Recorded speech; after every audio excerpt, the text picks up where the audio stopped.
Um, okay, beautiful. Well, I can start doing a quick little introduction and then we'll turn it over to Josh because he has a lot of really great stuff to share with us tonight. Um, but just wanted to kick this off by saying welcome and thank you to everyone for joining us. My name is Flannery. I'm the Ag Education Manager at Foodwell Alliance. I see lots of familiar names. Sadly, I cannot see your faces. But for those who might be newer to Foodwell, we are a nonprofit that supports people growing in community gardens, farms, and orchards around Metro Atlanta.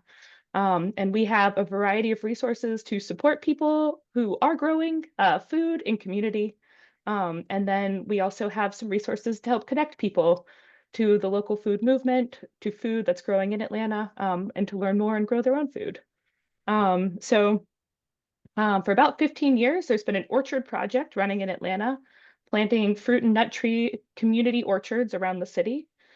These range in size, from a few fruit trees all the way up to 40 or 50, planted at community centers, churches, community gardens, and all sorts of spaces around the city. They provide a long running source of fresh produce and specifically fruit, um, and which you can't grow a lot of annually. But they're also a way for people to kind of come together and learn about how all of this works. In recent years, we've really worked on building out some of our educational offerings around orchards and caring for fruit trees. So tonight, we're really excited to welcome Josh. Josh Booter. He works with the University of Georgia Extension in Cherokee County and is on the board of the North American Fruit Explorers and can introduce himself far better than I can. But we're really excited to have him. Um, a little bit of housekeeping. So we are recording. We do plan to post this later. And we also will have both the chat and the Q&A open. I'll be monitoring that. I think we're going to try to kind of let Josh get through some material, but when we get kind of a buildup of questions or have a break, we'll pause and kind of go through some of those. So please feel free to submit your questions that way. And yeah, we'll get started. Josh, I'll turn it over to you. Awesome. Thank you, Flannery. We have good sound? Awesome. Okay. Well, thank you all for being here. Thanks for the opportunity to talk on fruit. It is my absolute favorite subject in gardening and horticulture.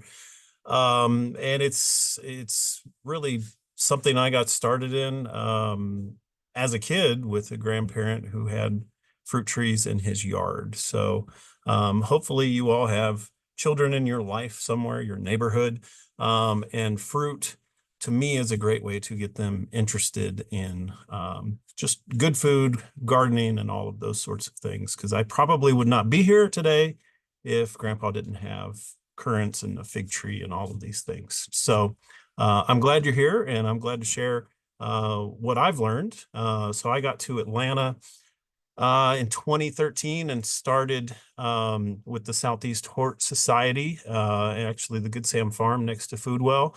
I helped plant some of those trees when we turned that site from a vacant lot into a production garden and small fruit tree planting. And then I moved up here to Cherokee County in 2015 and only looked at one house, but it had what I thought I wanted, which was about 2 acres, lots of sunshine, and a bunch of old apple trees. So I thought, boy, what a good deal. So some of this is my own experience, and then some of it is just things I've been able to see and learn from people reaching out to me through my job at the extension office here. So I put some facts here about where I'm growing because all of us are in different situations, different microclimates. So the current USDA zone map says I'm 8A. Of course, 2 years ago, it got down to single digits, so that's 7B. About 1,100 feet elevation, and rainfall, like all of us, can be all over the map. So, but we have high humidity, high heat, probably everywhere in this state. And that's part of what makes growing some things a little bit more challenging than maybe out west or something like that. So, and the aim of this talk is really helping you develop a plan and setting goals. It's not as much about all the diseases and pests and all of those things that we're going to see, I don't want to scare you out of this idea, but hopefully with a good plan, um, some of those things will maybe be more manageable. So, number one is, what is your goal? One of my goals when we bought this property was, I'm on the corner of a fairly busy road, and I did not have kids at that time. I now have three. And so I looked at fruits as a way to maybe have a little roadside stand for eventual kids, which this year was the first year they were involved, and had a lot of fun with that. Please do not become a collector. I have done that with apples, and with many of these fruits, especially something like apples. You will never stop. So if you were somebody who grew up like me collecting baseball cards, you might already be wired to become a collector. Be very careful, because there will always be more varieties out there to collect, and you may eventually run out of space. So, a personal assessment, I think, is important. Is, what is your growing doctrine? Do you want to go completely organic? Do you mind some sprays? How much time and energy do you want to put into this? Because it's very easy to overplant when stuff is small. I relate a lot of this to growing kids, raising kids, because it's very much relatable in that the more we put into the planning process, the more care and attention we give them those first few years, hopefully the better they will be as juveniles. But also, as hard as it sounds, they do require more time as they grow up, with the pruning, with some of the management than they do in those first couple of years. So, as somebody who inherited some very older trees, big trees, I learned very quickly that I did not want to be growing full-size trees or very large trees as I'm aging. I would rather grow semi-dwarf or dwarf trees and keep hopefully 2 feet on the ground, or at least not too far off of the ground, because some of these trees can grow very tall very quickly. And then I have this line in here: who's going to pick all of this stuff? Some of these plants can require a lot of time to pick. It takes a really long time to harvest blueberries if you've ever had to do that. And it, kind of needs to be done on time, because then if it doesn't get done, of course, we're wasting, but it can also create then a hazard if these are community orchards, maybe near a park. We have spoilage, we have yellow jackets and things like that. So we don't want to maybe create more problems. What is our site best suited for? What is our sun exposure? I will always tell people, if you need an app or some sort of sun tracking program to tell you how much sun you get, then you don't have enough sun for your site. You need a full day's worth of sun, especially early morning sun. We want to dry these plants off after a dew or an evening thunderstorm. That's going to help with, just healthier plants, less disease. So at least 10 hours of full overhead sunlight is ideal. Are there things beyond your property line that maybe you cannot control that may impact how successful you can be? This may be less of an issue on more residential lots, but up here, we still have some folks. I had a site visit just today. These guys want to try some wine grapes and things like that. Well, part of their property is still a hayfield. And that was one of the first things I asked them is, whoever's cutting your hay, are they going to spray for weeds? Yeah. Then I would not put in grapes or try to grow hay with, a tractor that's going to be spraying Grazon or some sort of herbicide that is going to probably drift at some point and impact the success of your plants. So figuring that out, this can also go into things overhead, power lines, things underground. Call 1-811 before you dig, especially on residential lots where all of that stuff may be closer in together. Thankfully, water and irrigation is pretty far down the list because most years we get pretty regular rain throughout most of the year. So, once those plants are established, we probably don't need some fancy irrigation system. Um, but if you're going to do it on scale, it may be needed. And I put that last thing in there. The next few slides, I show you what I do here at the house. And all of what I do is based on having tree companies nearby that drop off chips on my driveway, and I don't have to go searching for them, paying for them, or anything like that. So figuring out that mulch source and having that access to me is pretty critical. And I would think most community gardens and orchards probably have that sourcing figured out, but that's something to figure out pretty quickly. If it's just a couple trees, you probably don't need 15 yards all at once. But so if you have not done a soil test, I would not be a good county extension agent if I did not mention the importance of soil testing. Most of our plants, fruit plants that is, probably need some pH adjustment up. North Georgia soils tend to be acidic and tend to be, in the mid to low fives. All of these plants, except for blueberries, need to be at least 6 to 6.5 for ideal conditions. So lime is going to make that go up. Dolomitic lime, you're going to get some magnesium with it. In the rare case, you have to adjust for pH going down. We would do that with sulfur, and probably that's only ever going to happen with blueberries. So one thing I would say is commercially produced like bulk composts. I've seen just numbers throughout the scale on some of these bulk produced composts. So be a little bit cautious with those. I've seen pH results as high as 8.3 on some of those products.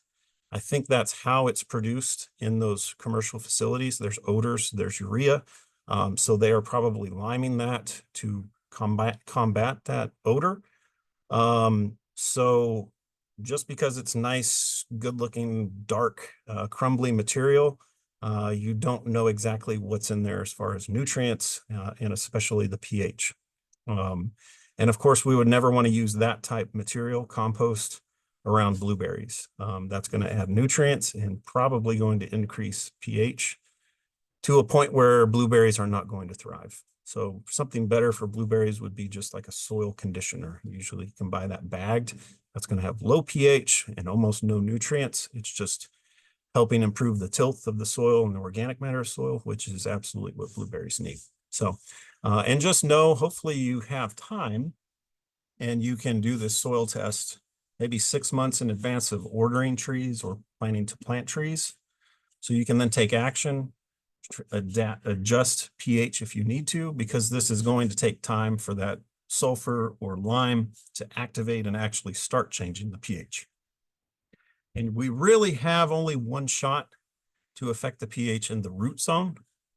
So hopefully we're incorporating that stuff 8 inches, 10 inches down into the soil, because if we just plant without a soil test, we then add some lime years later over the top, you've probably only ever changed the pH down about that deep. So not really changing the pH in the root zone of a tree.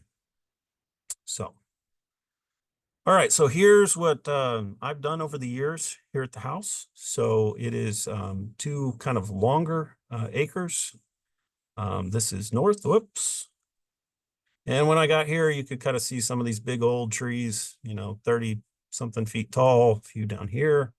So I was in heaven. What did I know, right? And over time, I've added blueberries up here. These are apples, now semi-dwarf, much, much smaller. So where I had only 3 big trees, now have 12, all different varieties. There's muscadines. These started as caneberries. They're now more apples. And I've got a row of peaches down here. It's not on any of these pictures yet, but there's a row of peaches. There's some peaches here, Asian persimmons.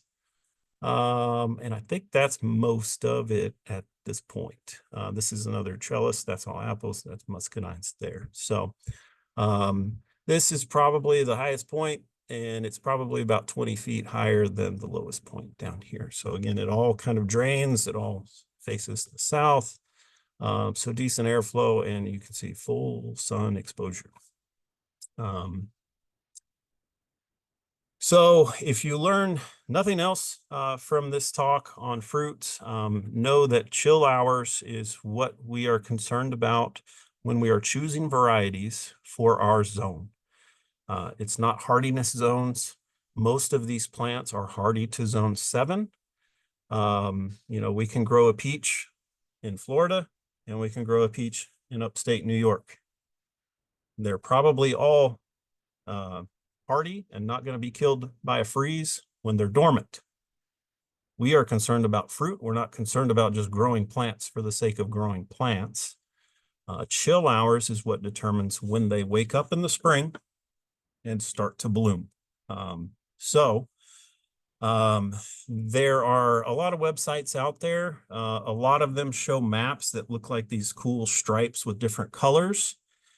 And those I don't think do justice to our chill hours in our specific area, because most of the time they may give kind of a chill hour estimate for your area based on, some arbitrary date. Again, we only count a chill hour, which is a resting period below 45 degrees and above 32 degrees technically when that plant is dormant. So it may get cold in October, but if the plant is not dormant, then that doesn't really count as a chill hour. So I like to set my date range when I'm looking at a chill hour for an area. And I've got a website here. For us, it's georgiaweather.net. I would bookmark it. Let's see here. So this is our UGA weather network. We have 83 stations around the state. And we can zoom in, or you just put your zip code in here. It's going to tell you exactly your nearest station. So 30115. Boom. So these are my nearest stations. I don't know why it's not showing me the one in my county. But we want to use this calculator function, the calculator, and go on down to chilling hours. I'm going to choose my local station, which is Ball Ground. And again, it's going to want to show you the whole year. I'm going to choose probably that third week in November when most of the leaves are off the tree. So we'll choose like the 20th, 2023. And then chill hours are pretty much done at least by mid-March, but we can say 1st of March, because at that point, it has started to warm up enough to where these plants are coming out of dormancy at that point. Buds are swelling. So you can see last year, our station logged 1,327 chill hours, and that was just under 45 degrees. If we got in even more into the details, you'll see it's actually only 910 hours of accumulating chill. So I've made this mistake, so hopefully you learn from me, is if we choose varieties based on just winter hardiness, there's a lot that is tolerant to zone 8 now, zone 7. Pakistan mulberry I put in one of the first years when we were here because they were hardy to zone 7. What is hard to find sometimes is on that plant, that's a very low chill plant. 150, 200 chill hours is all that's required. Some years we may have 200 chill hours. See, think about how cold it's been this week. We're just racking up chill hours, okay? Then we get out of the first of the year and we get some of that weird balmy weather where it's 60 degrees every day. Now we're accumulating heat units. If we're not dipping back below 45 at night and things, we're accumulating heat units. That plant is now triggered and thinks it's time to grow. Days are getting longer. It's accumulating heat units. it's going to break bud. There's no slowing down dormancy. There's no amount of frost protection that's reasonable at that point. So we want to choose varieties that are within reason in our kind of average range. We don't want to go too low. You may only get 1 out of 10 years where it doesn't get ruined by a freeze. And that's why you'll notice I don't grow a lot of plums because if we think about the bloom cycle, plums are blooming 10 days later, pears are blooming around that same time, peaches are going to bloom, and then apples.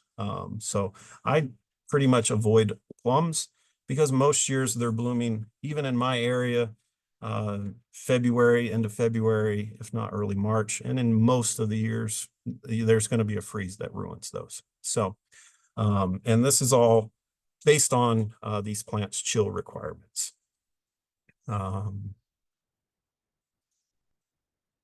So important to remember too is if we're choosing what we want to grow, we may need not just more than one plant, we may need more than one variety for cross-pollination. So these are our small fruits, blueberries in particular. We need 2, we'd probably need 3 varieties because we classify our blueberry varieties based on early, mid, and late bloomers. So if we had an early bloomer and a late bloomer and their bloom time doesn't overlap that much, then they're probably not even going to cross-pollinate because they're not out there with susceptible blossoms at the same time. So cross-pollination is critically important with your hardy kiwis. Muscadines, unless you have self-fruitful ones, there are perfect flower varieties. Many of the new improved varieties, the much bigger berries, many of those are female flowered varieties. So we would need a perfect flower variety to cross-pollinate with them. And then with our tree fruits, aside from a peach, you pretty much need 2 varieties. Unless with apples, it gets really complicated with apples, you have triploids, meaning they have sterile pollen. So that one is not going to share pollen with your other one. So in that case, you may need 3 varieties. So it gets fairly complicated with apples. Pears, you could probably just put out 1 pear, assuming you have enough scrub calorie pears in the neighborhood or general vicinity. It's probably going to get cross-pollinated. But if you wanted to just try 1 peach, they are self-fertile, and you can hopefully have some success, assuming they don't get ruined by a freeze. I'm a firm believer in planting enough of everything or a little bit of everything because even the best fruit growers out there, there are going to be curveballs that come along. The weather is not going to cooperate, and you may just go without a good crop or any crop of blueberries, apples, you name it. But there are a number of things that, like a muscadine, you will probably never have anything significantly impact a muscadine year. So this is more or less what our fruit seasons would look like in this kind of upper middle part of the state. Some years strawberries even start in April. So this is what I really enjoy about fruit gardening is we can eat fresh sugary treats out in hand almost every month out of the year. So, but this is the important chart that I probably should overlay with the other one, which is the work, hopefully, that you're doing. You only get this if you pay attention to this. So there's almost always something to be doing. That's one of the things I enjoy about fruit gardening is a lot of times I like to get out of the house on those Sunday afternoons in January and February. Football season's over or my team's already out of it. And I just need to get some exercise, and I can always go out and do quite a lot. A lot of the work with fruit is front loaded from pruning to just the mulching, managing the trunk safety with either paints or wraps, things like that, probably a spray or 2. So there is a good amount of the work that's done even before bloom season. And then once harvest comes on, you're probably going to be a month or two behind on the rest of this chart. So summer pruning is probably one of the things that once a person goes from a beginner in the fruit world to gaining more experience, you'll probably notice the biggest improvement by starting to commit to some summer pruning. That's really where we get more berries on something like a blueberry. That's how we manage the size of our fruit trees.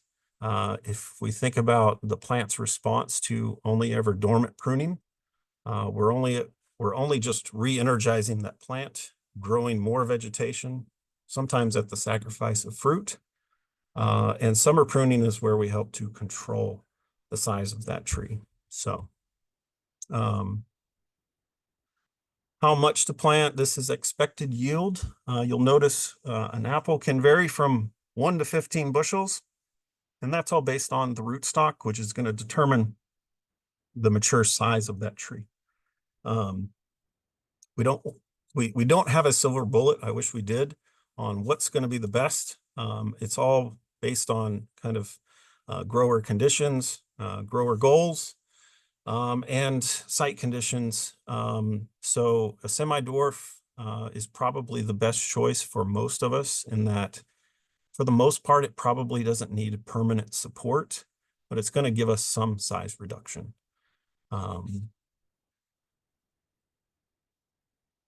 So this is an older chart from one of our pathologists. I would probably move some things around after years of trying just about all of these things. My experience with peaches is I actually have found that they're somewhat easier in their youth. They're kind of the inverse of apples. So they become harder to grow as they age. Typically by year 8 or 9, you might as well just plant a new one. And the nice thing is they are usually productive in about their 3rd year. So get 4, 5, 6 good years out of them and then just plant a new one is almost a better strategy. Whereas apples, I mean, gosh, even into the 4th year, they can still be pretty challenging in that many of the diseases, fire blight in particular, that is a disease that gets into the wood and we're pruning out, we're removing material. And, you know, where we get our fruit on an apple tree is quite different. It's usually 2-year-old and older wood, whereas a peach is only last year's wood. It's a lot like a blueberry bush. So anyway, let's see. Oriental or the Asian persimmons, I'm still up in the air on them. I've got about 6 of them here, and they have they're beautiful plant. They grow, but they've not been overly fruitful for me. So when we're choosing our varieties, number one, I would say choose varieties that you're going to like to eat. Again, there's 140 apple varieties in our project up in Blairsville, and these are just southern apples. There's probably another 3,000 floating around out there at any given point. Not all of them taste that good. And, you know, so I started collecting and realized Virginia Beauty, give me a break. I never want to eat that again. So I would say avoid some of the gimmicks in some of the nursery catalogs. You'll find things like these Franken trees where they've grafted multiple varieties on one trunk. Oftentimes those varieties have different levels of vigor. And so typically you'll have one part of the tree that ends up outgrowing, outcompeting, and off balancing that tree at a certain point. Just about any fruit is a superfood. So, you know, there seems like there's a new one every few years. Grow things that you're going to have success with. I put in a goji berry years ago and I still regret it. Tried to kill it a number of times.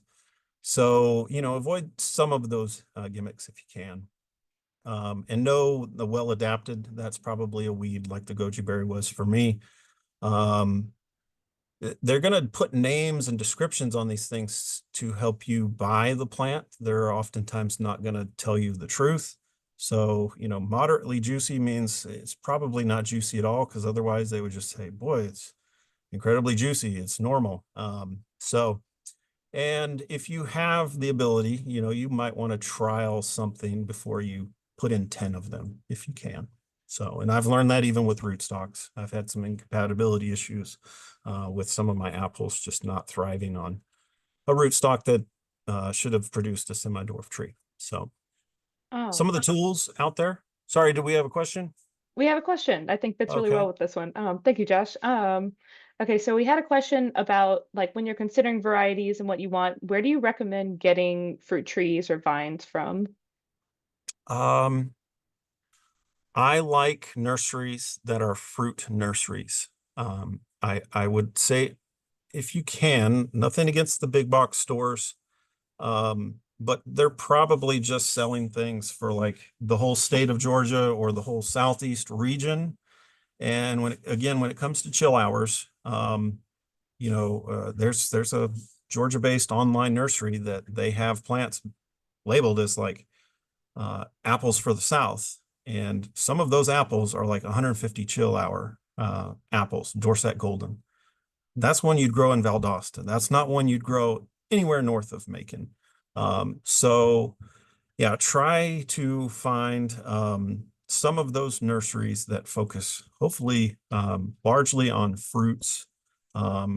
Nearby to Atlanta, we have Bottoms, we have Isons. Those guys only sell fruits. They know their stuff. NAFEX is a great community of really nerdy fruit people, some more so than me. We have a Facebook group that's just Q&A, so you can always throw a question in there. Hey, anybody heard of this nursery? Um, and yeah, that's I mean, I don't want to sound like I'm promoting anyone, but I have found for apples for a lot of our fruit trees, in particular, Cummins Nursery in New York. That was started by a retired extension specialist. Their website alone, just bookmark it for their website and the information they have. It's as good as it's probably better than our extension website for disease, for pest information. They're very, very good. Yeah. All right, let's see Thank here. We'll you. go back to this. So some tree tools to try to keep in mind. My best tool, honestly, is my phone. I try to take pictures throughout the year. I see a weird thing. I instinctively, not that I plan this year in and year out, but I almost always take pictures of blooms because it's just fun. There's bees in and out of there. Um, but that is really good to help you keep things into perspective of, gosh, blueberries. My first 7 years here were blooming in the third week of March, and the last two, it's been the third week or last week of February. So a phone is one of your best tools. UGA has a great app called, what is this called again? My IPM. Now this is for commercial fruit growing. You can download the data sets for all of these fruits. And it has great pictures. Just know that underneath it may have control options or things like that that are not going to mean much to you. You probably can't buy those products, but at least you'll be able to then narrow down, oh, I've got black rot, I've got bitter rot, or I've got this insect pest or so on. So that's a useful app. If you're growing enough, please, please, please make a map. Please make a map because labels fail. And of course, our memory is going to fail. And this is so important because you're going to find that at some point things are going to die or do well. And you're going to maybe want to either recommend that to somebody else or grow more of that and less of the other thing. And if you can't remember what it was that you planted, then you're going to be kind of rolling the dice with luck.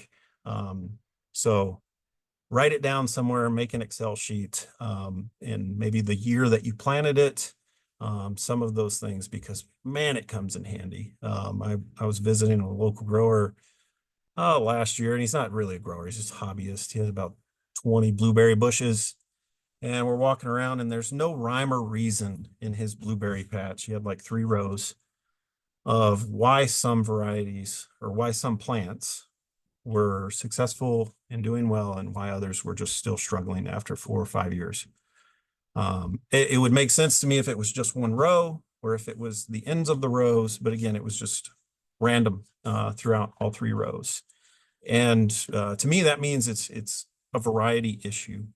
And I said, well, what do you have that's doing well here? Let's plant more of that. And we didn't have that written down. So at that point, I told him you might almost be better taking cuttings of your successful plants than potentially just buying the wrong variety again. So, all right, let's see. Yeah. All right, if you're going to buy trees, I mentioned rootstocks. Typically, if you're going to mail order trees, they're going to come anywhere between the fall, more and more, they're coming in the spring. It's almost impossible to get bare root trees shipped in the fall because they're not dormant yet. And so it is what it is. But know that everything below that swollen area right here, that's where it was budded or grafted a year or two prior to you receiving it. This is your Granny Smith or your Enterprise, whatever the variety that you're buying, that's above this line. Below here, it's still an apple or a peach or a pear. It's going to have different vigor characteristics. It will make fruit. It's probably not going to be fruit worth eating. So know that when you're out growing it, anytime you see water sprouts, root suckers, below this area here, they can be pulled off, pruned off, or so on. We do not want them competing with the variety, the plant that we're trying to grow, which is just this area above that swollen line. So above that swollen line, we would call that the scion, and below that is our rootstock. And to show you the difference in rootstocks, these are all trees of the same age, all the same variety. The only thing keeping these in different shapes and sizes is the rootstock. It is amazing. It's so cool. An M7 is probably as small of a semi-dwarf tree that we can grow that will be self-supporting, meaning it doesn't need a trellis or a post to keep it upright. And even an M7 in some soils may eventually start to lean or heave over. So they still can sometimes benefit from a permanent post. A B9 is going to have a root system similar to a tomato plant after 3 months of growing. So you probably definitely want to have drip water, drip irrigation, permanent stake, or a trellis. Otherwise, that thing's just going to break. So, and even for an M26. If we're going to plant trees, we want to dig a nice wide hole, not necessarily a deep hole, because we want them to sit just at the soil line wherever we have those first starting of roots. And you can see there how we would achieve that. You notice that's not some deep, 5-gallon bucket deep, similar type hole. And we would backfill this not with a bag of Miracle-Gro soil. We would backfill this with the soil that came out of this area, because in our clay soils, we would have such a concentration gradient between particle sizes in our native soil. If we just backfilled it with organic-y light type soil, we would be setting that plant in essentially just a soggy, wet sponge that's probably never going to fully drain out. It may also then dry out very much faster too in dry times. So we typically, if we're going to want to amend, which it's not a bad idea, but we would want to amend the entire bed or the wider area, and then just follow this normal planting procedure, backfilling with whatever came out. Water it in thoroughly. If we're going to do mail order trees, I would take a step back, and I would say typically when we get this guy, we're probably going to soak it for 2-3 hours. Just put it in a bucket of water and let those roots kind of get rehydrated. Typically, they're going to come in the mail, and they may have some wetted, shredded newspaper or something around them, but we probably still want to soak them for 2, 3, no more than that, and get those roots fully hydrated again. Water thoroughly, we get some mulch on there and walk away. That's what a lot of people might do. Come back in 3 years when we've got all this fruit. We have to begin our permanent branch training. I would say don't do this if you're fall planting. Do this right before spring growth is going to start. So the caveat there is begin training right away, only if that's in the spring. Because if we do this with a fall planted tree, some of these buds may get damaged or may not be viable, and we may prune that thing down. If I'm going to prune a peach with a heading cut, that's a heading cut right there. I'm going to usually do that at about my knee. On an apple, I may do it at about my waist to mid abdomen. That's about where I would make that heading cut, because that is going to produce a growth response below that heading cut. That's going to turn those buds in that 10 to 12 inches below that cut into shoots. Okay, so when those shoots start coming out, one of the best tools we can use is this right here, a little clothespin. I would put that clothespin, let's see, here we'll pretend this is my tree trunk.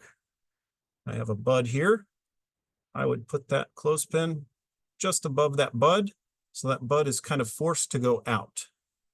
A lot of these trees, especially pears, all of these buds, they're going to want to shoot straight up. They're all going to want to be the leader. They're going to all shoot straight up with vigor. But if we just put an obstruction there above them and force them to go out, we have set a really good branch angle where it connects in with that trunk. We think about the weight of all this fruit years later. If we have a good angle of attachment between 45 and 60 degrees, that will be very, very strong, and it will only get stronger year over year, because the way a tree grows is only on the outside out. So once we have another branch, we have a growth layer on this that's interlocking with the growth layer on here. So again, each year, growth layer, growth layer, growth layer, growth layer, they just get stronger, assuming we have enough of an angle that that can happen.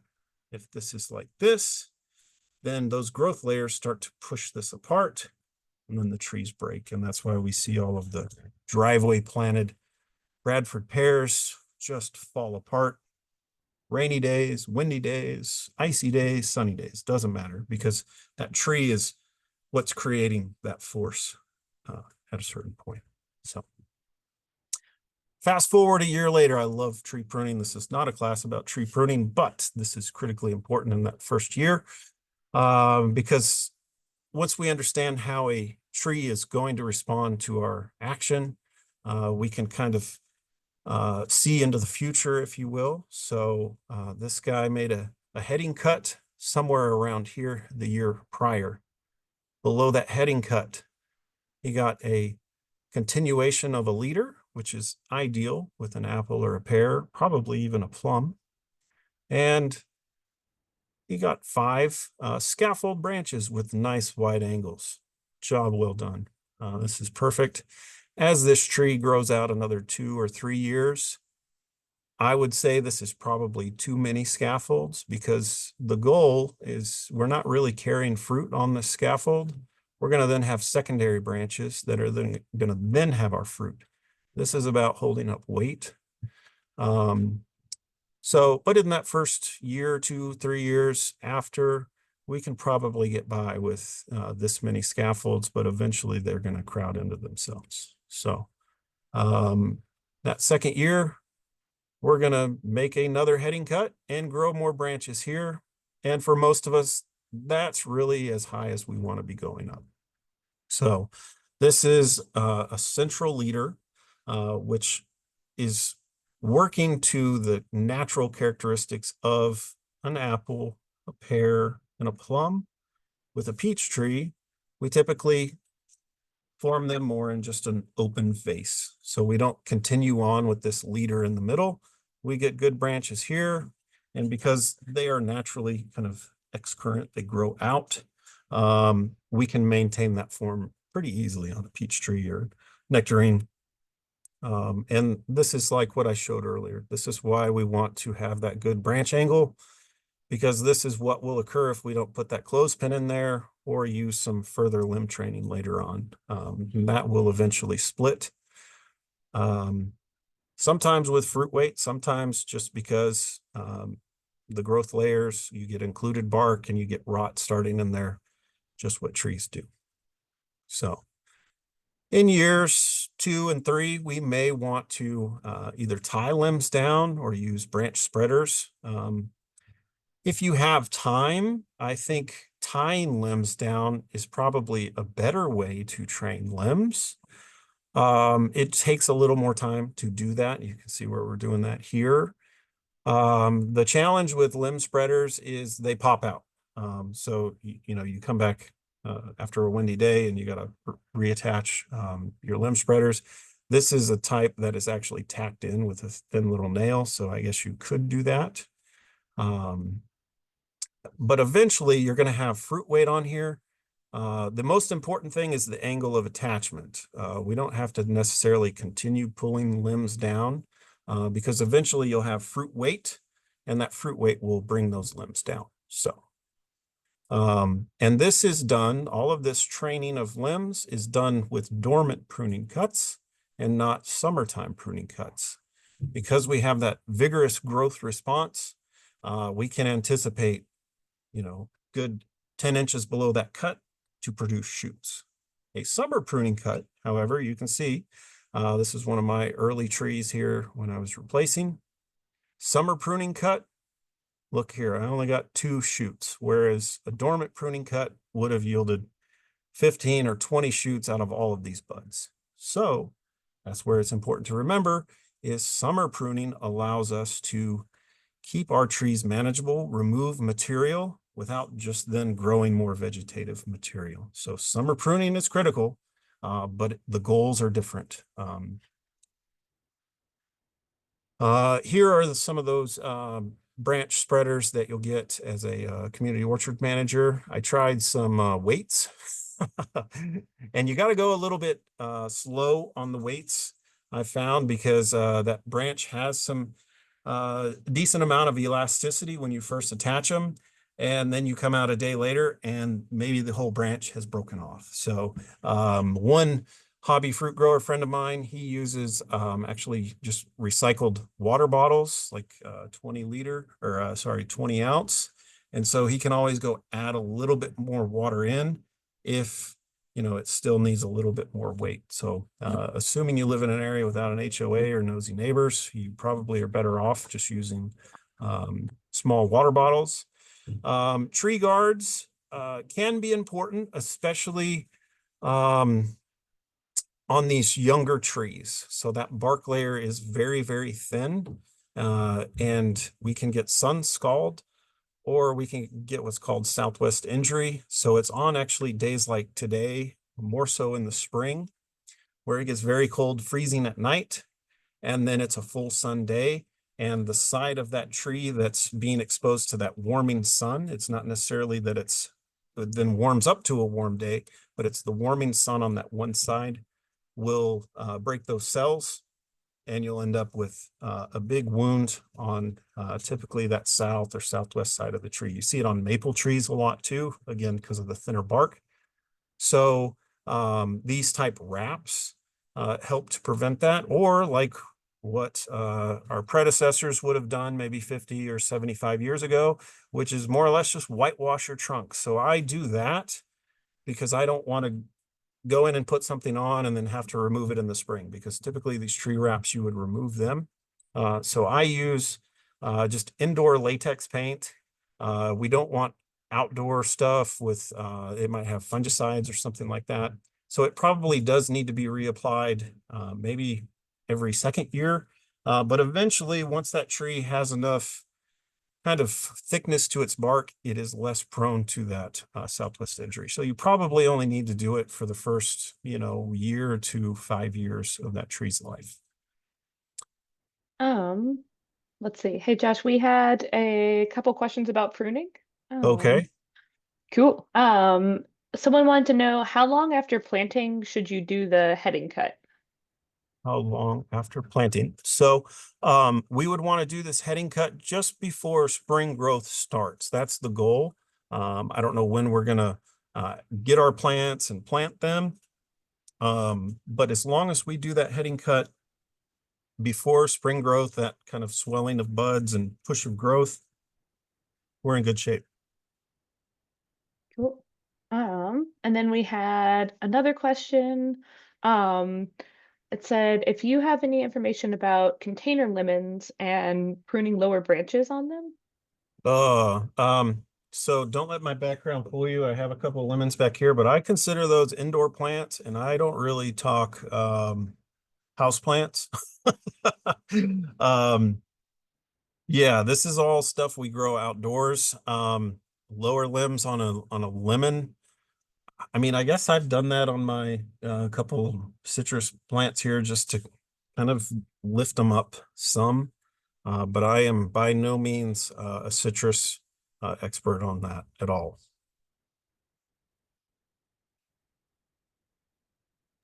Cool. Well, awesome. Thank you. Okay. All right. So look at that nice peach and this little guy here. These are just a series of slides of stuff that's either been sent in to me or things I've had to learn the hard way. And hopefully you're able to gain something from these. Um, so look how little that guy is there. These trees grow very, very fast. Um, these are grafted trees. So meaning I took a little scion, two buds, put it on a rootstock, planted in April, and here they are late June. Um, these plants may eventually get even bigger than this. So rootstocks really do matter if you can spend the time. Now, for some, a bigger, more vigorous rootstock like an M111 probably is a good choice in that it is going to get to a certain height where maybe deer, it won't get as bothered by deer if you have deer. I don't think I spent enough time on that early on. Have a plan for deer. I don't care where you are in Georgia. Deer will show up once you start putting these plants in. Deer have even chewed on my blueberry bushes, which they're not supposed to eat. So have a plan because, man, there is nothing more frustrating as a fruit gardener uh, than a deer coming in just one time. If you think about when we're trying to achieve these pruning goals here, we're growing young, tender shoots at this stage after the heading cut. In April, maybe we've got that much. A deer comes in and wants to bite that nice, tender, nutritious tip. We have lost a year. There is no getting that back, regrowing that. One bite from a deer, that branch is now gone for that pruning goal, that growth goal for that year. So I cannot overstate the importance of protecting these plants from deer, especially in that first year, 2 years, 3 years. So yeah, an orchard fence would be ideal, or cages. You can see those first couple years here, these were not caged. I did not have deer pressure for the longest time. It takes 1 year for maybe their forage to get pushed out of another area. There's a lot of development going on around me. I didn't have near the deer pressure up until COVID. Since COVID, I have to cage everything I put in. Um, so an M111 it may be a good thing. I know I poo-poo that rootstock variety a lot, but it at least is vigorous. It gets up above where deer are really going to bother it, probably by year 4 or 5. This is a continuation on that conversation where a grower friend up in LJ, he's a hobbyist. He got to retire he retired about 15 years ago, but he started putting in his hobby orchard before he retired. Well, he's now 75, and these trees were just too big for him. He couldn't keep up with it all, and now he's taking them out. So these were quite big trees, and again, these aren't 50-year-old trees. This is maybe only a 20-year trunk. You can see the spacing and so on.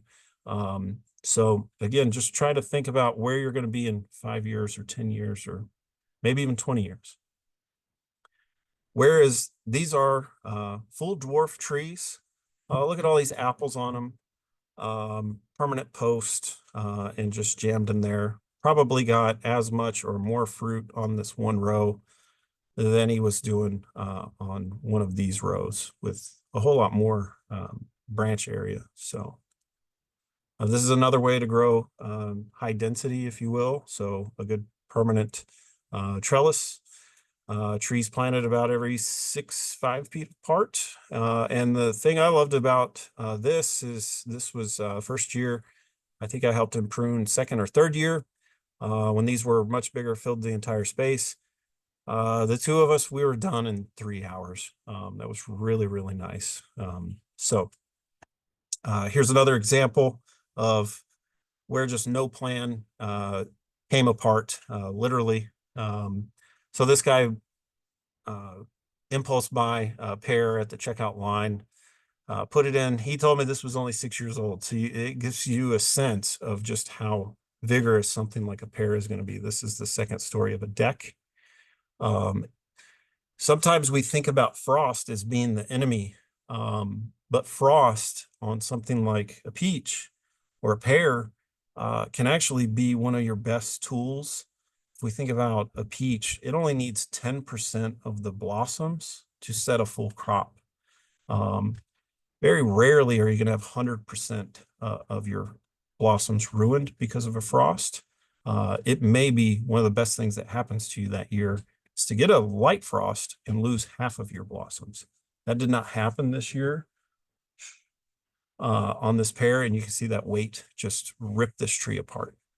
So that $20 impulse buy with no plan and not much management for a guy his age, he had to hire somebody to clean up the mess 6 years later. So with my apple collecting, you can see I did a lot of trellising. I was doing espalier, and I regret that. It was good for my knowledge and my lessons, so hopefully I can advise others not to do that. But if we're talking about apples and pears, you spend years developing this branch architecture. You can see it takes a year to get each layer.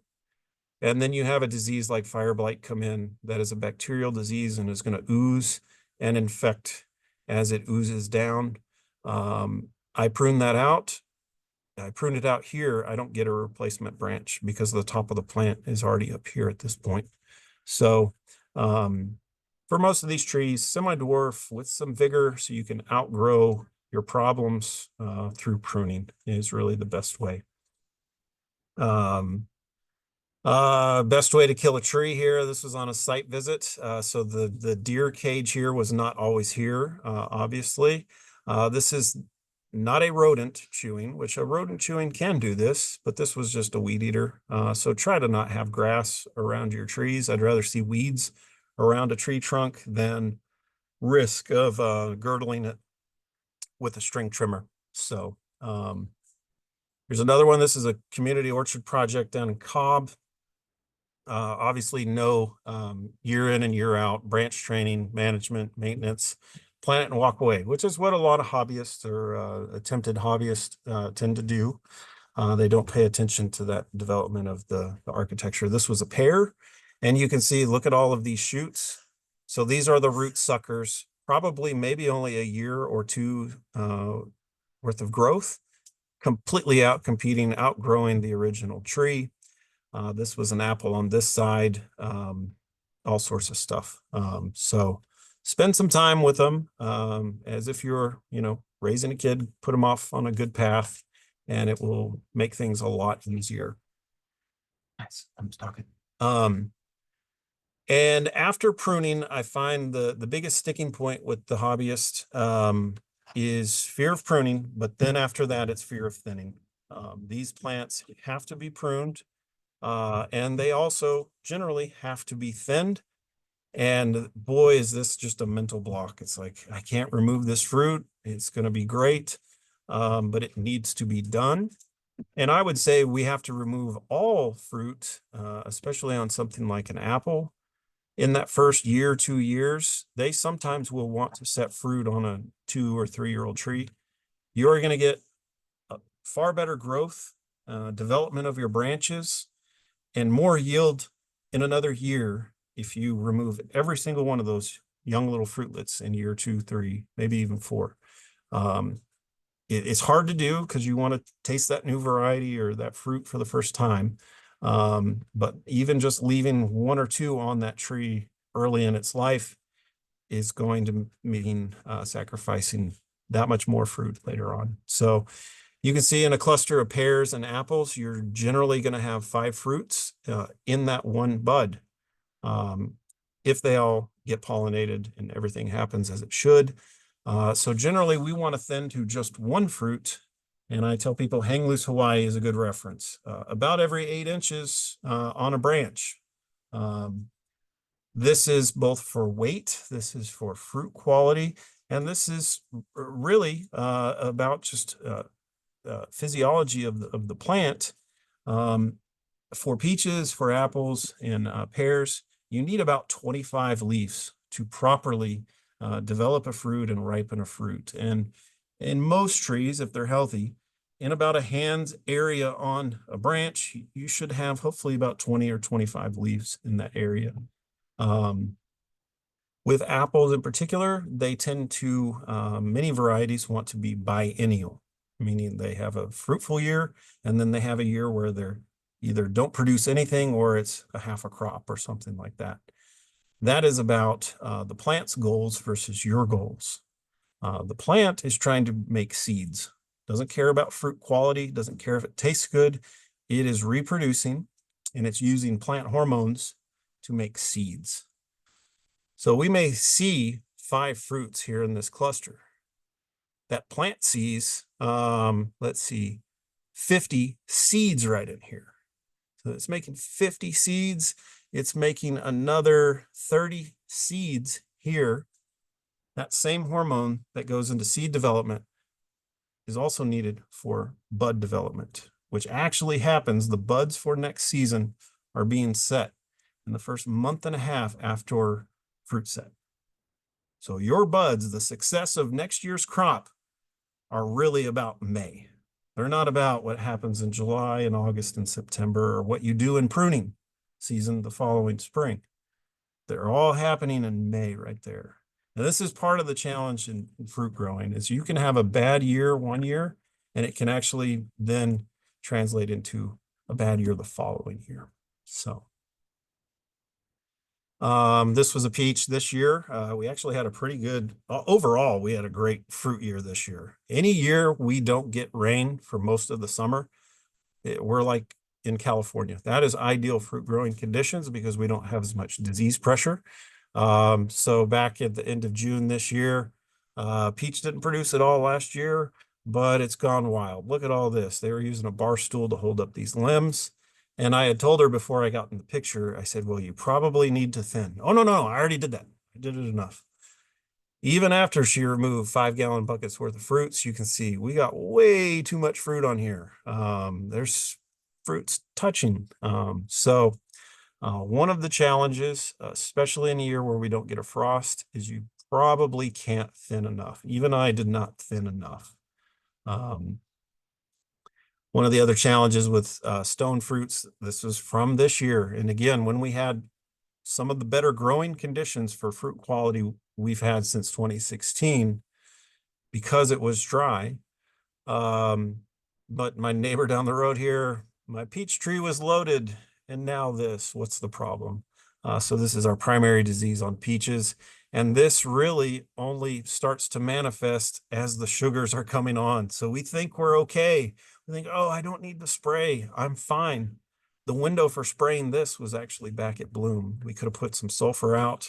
We could have put another sulfur spray out shortly after petal fall. And she probably would have had beautiful fruit with maybe 2 or 3 fungicide applications, but not doing anything. Again, you might as well just grow a red bud or grow something else, because you're never going to have success, even in a perfect year. This was a situation here back in 2021 in the fall. So these folks wanted to blame everybody on why their apple tree was unsuccessful, including blaming the pollution from their neighbors. But knowing what we already know from our discussion tonight, just look around. These trees don't have anywhere near 10 hours of sun, if not 4 hours of direct sunlight. So yes, there's probably some disease issues, but really this is about just a plant in the wrong place at this point. There's no sense in trying to reach for any sort of chemical control, or heaven forbid, blaming the neighbors for something. This plant, probably, you can tell by the lichens, this apple tree was probably here 20 years ago. These pines and sweet gums and everything else weren't making all the shade. Something's got to give. So I think Um, fruits look great in the landscape. Here's where we've transformed the front of our house. And it takes a little bit, but you know, the passerby may see annuals and color and things like that, but for me, it's a fruit garden. There's a fig, there's a pomegranate, there's now Asian persimmons along here, and my stone fruits up the driveway. So I think fruits can fit just about anywhere, even in small spaces. Did you um, have a question on the chat, Flannery? yeah, we had a couple. Uh, Sorry, one's kind of related to what you're talking about with apples and also landscaping, I guess. So, we had a question where there's a family, they saw a video of a family who has an apple orchard where they have 3-year-old trees planted about 2 feet apart, mhm. with a really intensive planting. They said around 14,000 apple trees per acre. Uh-huh. And the person was interested in knowing if you had any thoughts on spacing and, yeah. Um, so what they are probably doing, I can open one of my other PowerPoints and show you where I've banked some of my collection. So I plant them on an angle. That only works with fully dwarf rootstocks, permanent structure. And then mine are like 2.5 feet apart, and even that is probably too crowded. But you know, it's important to remember where people are. In the South, we have a really long growing season. So, I mean, we can grow a young plant for an extra 3 months than they get up in Maine or, you know, Minnesota or something like that. So, and I really believe in our heat and our humidity, even with our vegetable garden.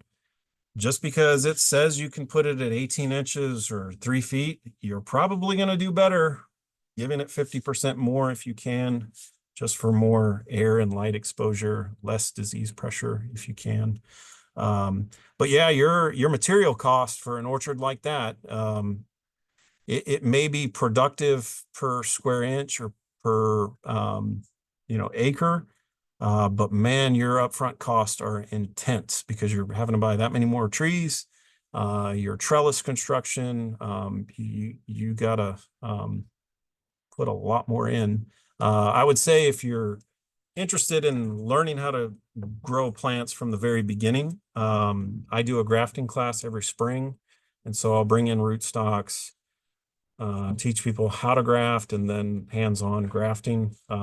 So everybody gets 5 trees that they get to graft and go home with. So that's usually a pretty fun class for folks. It's really not that hard. Feels like it should be brain surgery or hard, but it's pretty simple horticultural technique.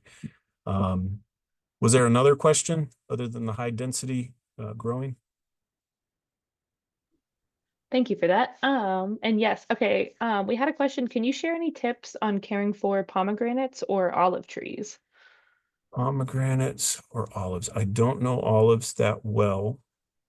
I would say even if they're hardy to zone 8 now, I would still want to have them either in a big container that I can maybe provide some protection or seasonal movement, or a really protected microclimate, meaning, you know, against a house where I'm going to get some radiative heat, where I can throw a good frost blanket over it.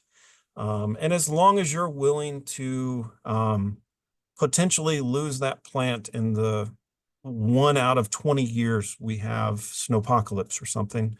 I think all of this stuff is worth trying. It's all worth experimenting with. But you'll probably do better with olives, more like South Georgia or coastal Georgia, where the intense cold snaps don't get quite as intense. Pomegranates, I actually got a pomegranate this year. The challenge I have found with pomegranates is they're absolutely cold hardy to our zone, but it's those first few years while that plant is still small and getting established, they tend to be more susceptible to freezing down to the ground. And if they're doing that, then it's just pushing back that first harvest another year or 2 years, because you need wood that's like 2 years old to get flower buds off of it. And so if you're always regrowing from the ground, yeah, it can be done. Again, I got a couple of my Salavatskis off the one bush that I've kept around. There are a couple like fruit related kind of diseases that I haven't really spent much time trying to hammer down and look at, but they do get some imperfections. Otherwise, I mean, you can get fruit with no real sprays. I don't think fungicides. There's nothing insect wise that really bothers them at my house. But that I have noticed, and I know University of Florida has a publication on that disease. It's some sort of like skin rot that starts to set in. But Awesome. Okay, thank you. all right. And every now and then I still get this call about like my situation. We bought a house, or my family member bought a house with some old trees. What do you think? Well, you saw what I did with most of mine. I kind of gave it a college try for a few years. You can't bring an old unmanaged tree back into full health, even in 3 years, really, depending on how it's gone. So I would say, one, if it's a peach, I answered that call a lot this year for some reason. Again, if that peach is over 8 years old, then just plant a new one, because in year 3, you'll be in the peach business, whereas that thing 3 years later is only going to be worse. So I would say old trees, only worth it if we're talking, pears, pecans, or apples, maybe. So is it worth just keeping for the memory, for the shape, for the landscape value or wildlife value? Maybe. But these fruit trees need, kind of detailed pruning. They're not going to do as well without the shaping, fruit removal and things like that. So it may require climbing and ladders, and that's just, to me, too high risk for a handful of fruits that probably still aren't going to be that good. So you can see what happened at our house. I spent years, and I did grow a healthy budwood and got some fruit. But eventually, to me, it was worth just replanting. So some of you may run across that, and if it's an important variety or you think it's a variety worth saving, learn how to graft and put it on a young, healthy rootstock, and save the tree that way. I would say save the tree that way, or a fig, just root some cuttings, save the plant that way, or the memories, and you'll probably have much more success. Look at this guy's yard tree. Great fruit set. Look at all this going on. Sadly, though, this was only August 1st. He's losing all of his leaves because of disease. You can see the fruit rots setting in. And in some years, we're just going to have bad glomerella, or cedar or apple rust, or whatever the disease may be that spots up the leaves, makes them stress and drop. So this could have maybe been lessened by having better structure. You can see we got way too many branches, just overcrowded canopy, poor airflow. That is a ripe disease environment. But then also some varieties are quite prone to this disease, or cedar apple rust, and anything in the golden delicious genetic tree, if you will, is going to be more susceptible to this disease and cedar apple rust. So Granny Smith, another one. Typically, your green skin and your yellow skin varieties going to get more of these. Cedar apple rusts, many of your leaf spot and fruit rot diseases. So there's a lot of info out there. I would say look for extension research-based recommendations and not, the newest influencer online that's maybe only grown a tree for a couple years and hasn't seen and grown as much. Of course, NAFEX is out there. There's NAFEX members all across the country, and most of these folks have more knowledge and more experience than myself. So check them out. Smallfruits.org if you're growing anything in that small fruit. Berries, we don't have much on figs in there. Cornell's got some cool stuff, but just know that Cornell is the State University of New York, so some of it may not be appropriate to our zone, but they have some really interesting stuff about, like currants and gooseberries and some of those smaller fruits that you may not find on smallfruits.org. Let's see, some really good books. If you're one of the orchard managers or orchard stewards, you probably got that Holistic Orchard book. It's great. Just know that he wrote that from the perspective of a grower in Vermont or New Hampshire. I can't remember where Michael Phillips was. So very different growing conditions and disease conditions and so forth. I've known a few people that have gone to his week-long course and tried his holistic sprays and things like that. It's worth a shot. And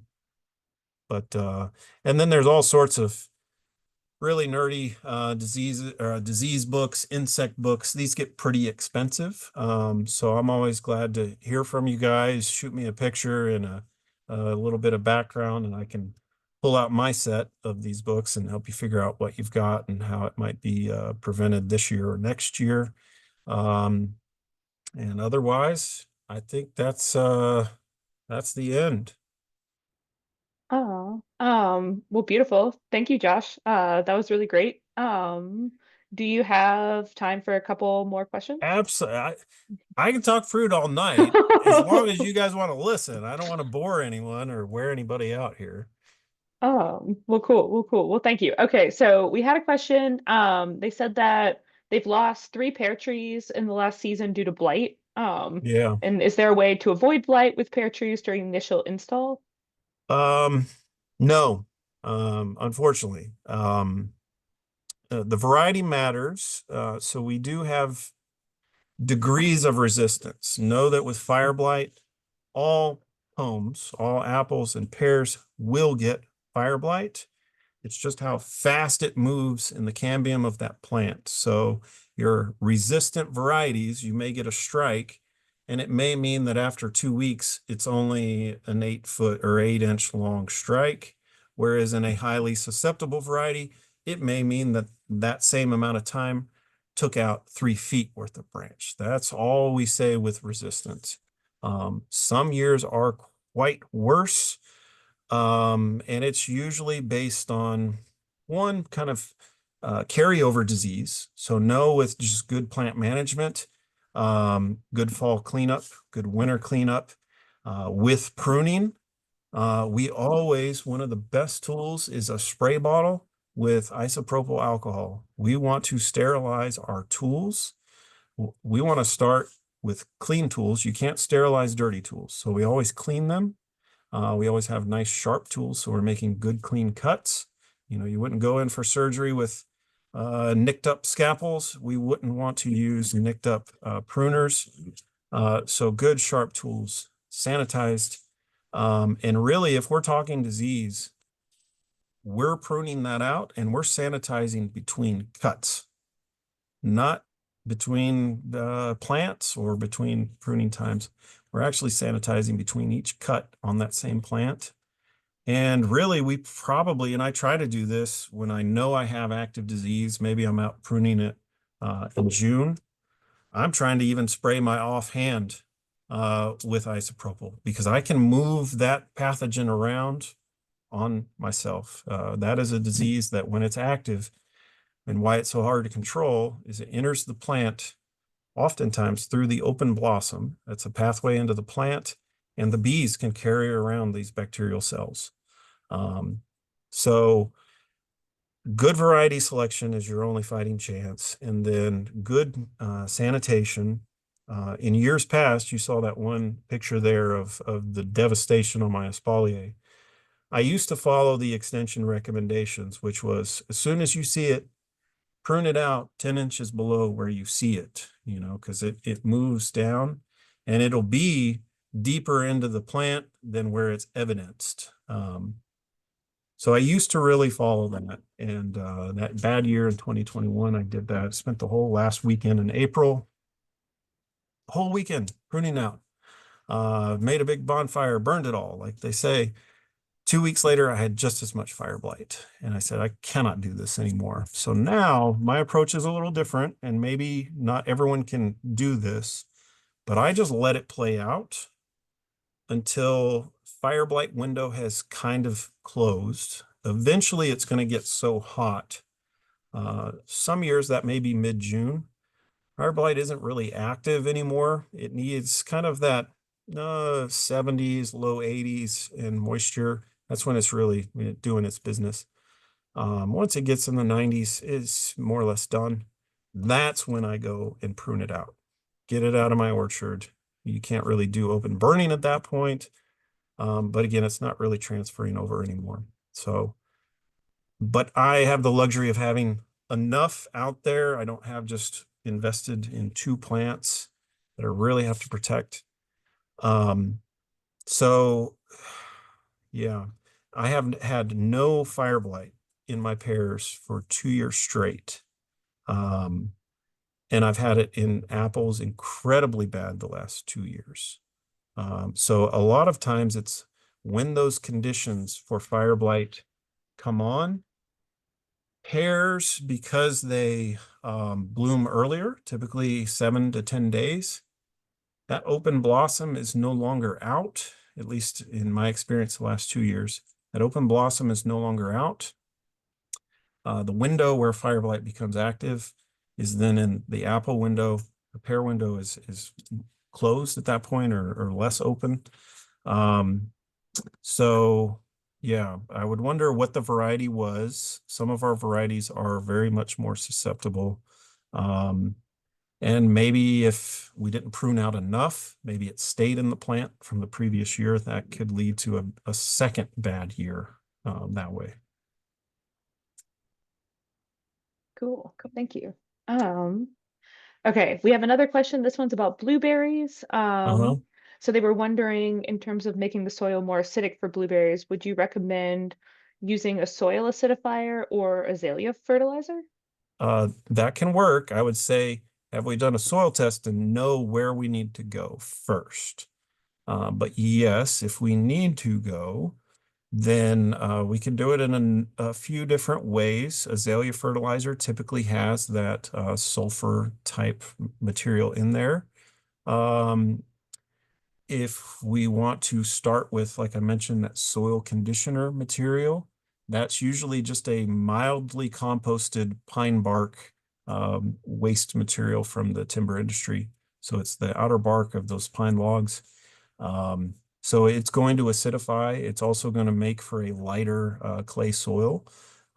So that is a good way to move pH down where we need to. Or that elemental sulfur. That elemental sulfur, yeah, that's a easy-ish way. It's sometimes harder to find elemental sulfur in normal amounts. Usually it's like a 40-pound bag and you only need a half a cup or two, 2 cups or something like that. So you will get enough of that acidifying agent in Polytone or an azalea type fertilizer typically. Yeah. Cool. Awesome. Okay. Thank you. Okay. Someone wanted to know, how long does it typically take for fruit trees to become established? Established. It very much depends on what we're growing. So with pears, sometimes before they are mature enough, it may be 6 years, it may be 7 years on a pear. Like I said, with peach, it's only 1 year old wood, so you may even get flowers on the second year of a tree. Again, you don't want them on that second year, but third year, you absolutely could. Um, so a lot is dependent on what we're growing, and then also the rootstock, and sometimes even the variety of what we're growing. Um, yeah, we call that precociousness in a tree, just how early it comes into bearing. Um, yeah, and with blueberries, it's last year's buds. It's only last year's buds. So I try to remind people, think of blueberries not as some fruit or, some complicated thing. Think of it like the old garden lady who wants to prune her azaleas or hydrangeas. When do we prune those to get more flowers? We prune them after they're done flowering in the spring. Well, we don't do that because we would be removing berries, but we try to prune them, do most of our pruning if we can, after we're done picking blueberries, because then they're going to push out more growth in that July through October window. And at the tip of that growth is our fruit buds for next year. And it's always that cycle. It's always that. And that's why we wouldn't want to go in and say hedge or do too much pruning in dormancy on a blueberry. So we're going to be removing our fruit buds if we're taking anything off the top of the plant. Cool. Um, and then, okay, this might have been a food well question, but I will ask you because I think it's extension related. So they Okay. said, are there resources available for certain counties in Georgia? I'm in Henry County. Are there any resources available to me? Resources. Well, there's a Henry County UGA Extension Office in Henry County. I'm sure there's a Master Gardener program that probably goes to different events. But yeah, Tim Daly's your agent down there. He's very knowledgeable. He's a trained entomologist, unlike me, so he could definitely help with a lot of those insect questions. He's been doing this job a lot longer than me too. So he's probably seen even more than I have. So yeah, just about every county, there's an extension office where you can take a soil sample by, you can shoot an email to for, questions or photo ID of problems or things like that. Cool. Um,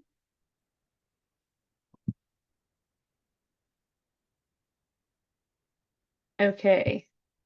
Ooh, okay, we got a question. So, is there a fruit tree sale that UGA does?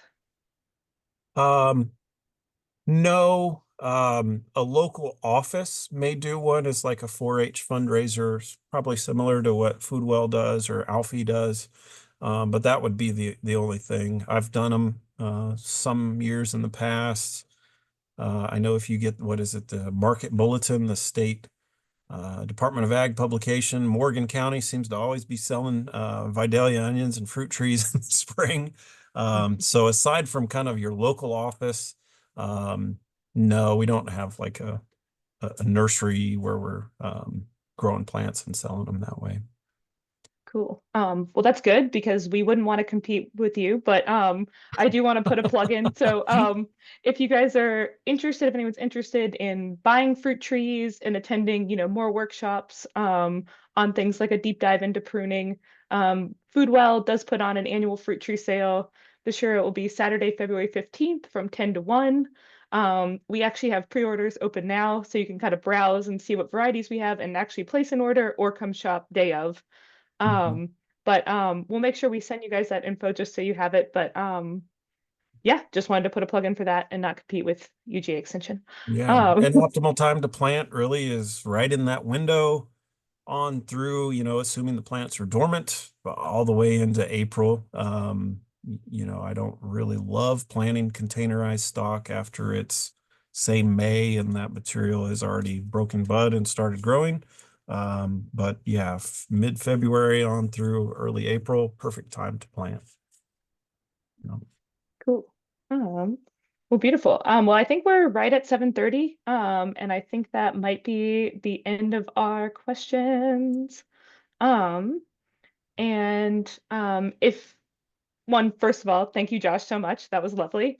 Thank you. And so Yeah, much thank great you. information. And like you said, meant to be not to scare anyone away from fruit trees or, get overwhelmed. We're trying to help build out this knowledge base and work together on this. So please, if you are, an orchard steward and you have questions, feel free to reach out to Foodwell. We'd love to kind of work with you through all of this as we navigate, disease pressure and everything else. But yeah, just thank you guys for joining and we'll make sure we follow up.